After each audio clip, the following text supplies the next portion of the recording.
మనుషుల జీవన ప్రయాణంలోనూ, వస్తువుల జీవన ప్రయాణంలోనూ సిమిలర్‌గా ఉన్న ఇంకొక బిహేవియర్‌ని ఈ వీడియోలో తెలుసుకోబోతున్నాం. వీడియోలోకి వెళ్ళే ముందు మీకొక చిన్న రిక్వెస్ట్. తప్పకుండా వీడియోకి లైక్ చేయండి. లైక్ చేస్తే మీలాంటి ఇంట్రెస్టింగ్ పీపుల్‌కి మన కంటెంట్ రీచ్ అవుతుంది.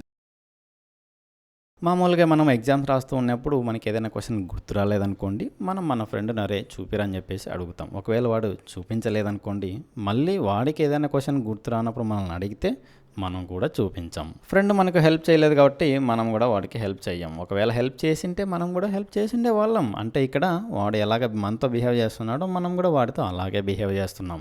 యాక్షన్‌కి అలాంటి యాక్షన్‌ని రిప్లైగా ఇస్తున్నాం. 2 మీటర్ పర్ సెకండ్ వెలాసిటీతో వెళ్తున్న ఒక సాలిడ్ స్పియర్ వాళ్ళని హిట్ చేసింది. ఎగ్జామ్‌లో మన ఫ్రెండు, మనము ఇంటరాక్ట్ అయినట్లు ఇక్కడ కూడా వాళ్ళు స్పియర్ ఇంటరాక్ట్ అవుతున్నాయి. ముందు వీడియోలోనే మాట్లాడుకున్నాం కదా, 2 ఆబ్జెక్ట్స్ ఇంటరాక్ట్ అయినప్పుడు ఏం జరుగుతుంది అనేది. మీరు ఆ వీడియో చూడకపోతే కార్డ్స్‌లోనూ, డిస్క్రిప్షన్‌లోనూ లింక్స్ ఇస్తాను. వెంటనే వెళ్ళి చూసొచ్చి ఈ వీడియో కంటిన్యూ చేయండి.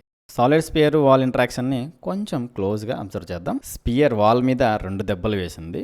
వాల్ కూడా స్పియర్ మీద 2 దెబ్బలే వేసింది. ఒక దెబ్బ వాల్యూ 1 న్యూటన్ అనుకుందాం. అంటే స్పియర్ 2 న్యూటన్స్ ఫోర్స్ అప్లై చేస్తే వాలు స్పియర్ మీద 2 న్యూటన్సే ఫోర్స్ అప్లై చేసింది. ఇంటరాక్షన్లో మనుషులు యాక్షన్కి అలాంటి రియాక్షన్ ఇచ్చినట్టు ఇక్కడ కూడా స్పియర్ ఎంత ఫోర్స్ అప్లై చేసింటే వాల్ కూడా అంతే ఫోర్స్ అప్లై చేస్తుంది. థింగ్స్కున్న ఈ పెక్యులర్ బిహేవియర్ సైంటిఫిక్ ప్రపంచంలో న్యూటన్ థర్డ్ లా పేరుతో ప్రచారంలో ఉంది. థింగ్స్ మధ్య, హ్యూమన్స్ మధ్య జరిగిన ఈ ఇంటరాక్షన్ సర్ఫేస్ లెవెల్ ఆలోచిస్తే సింపుల్గానే ఉంటుంది. కానీ మనము డీప్గా అర్థం చేసుకోవాల్సిన విషయాలు ఎన్నో ఉన్నాయి ఈ 2 కేటగిరీస్లోనూ. జనరల్గా హ్యూమన్స్ ఇంటరాక్షన్స్లో అవతల నుంచి వచ్చిన యాక్షన్ని మన బ్రెయిన్ మొత్తం అర్థం చేసుకొని తిరిగి దానికి తగ్గట్టు రియాక్షన్ని ప్రొడ్యూస్ చేయడానికి కొంత సమయం తీసుకుంటుంది.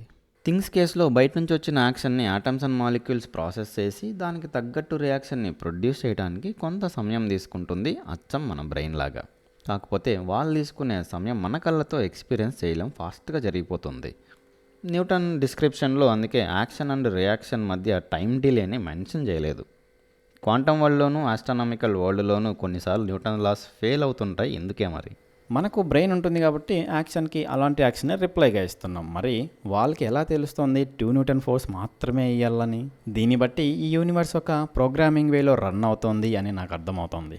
హ్యూమన్స్ ఇంటరాక్షన్లోనూ, వస్తువుల ఇంటరాక్షన్లోనూ మనం సర్ఫేస్ లెవెల్లో కాకుండా కొంచెం డీప్గా మనం అర్థం చేసుకోగలిగితే ఎన్నో మిస్టరీస్ మనకు అర్థమవుతాయి. అది మరి ఈ వీడియోలో మాట్లాడుకున్న సిమిలారిటీ బిహేవియర్ మీకు ఎలా అనిపించిందో తప్పకుండా కమెంట్స్లో తెలియచేయండి. మన ఛానల్లో ఇలాగా హ్యూమన్స్ మధ్య, థింగ్స్ మధ్య ఉన్న సిమిలర్ బిహేవియర్స్ గురించి ఎన్నో వీడియోస్ రాబోతున్నాయి. అవన్నీ మీకు తెలియాలంటే మన ఛానల్కు సబ్స్క్రైబ్ అవ్వండి.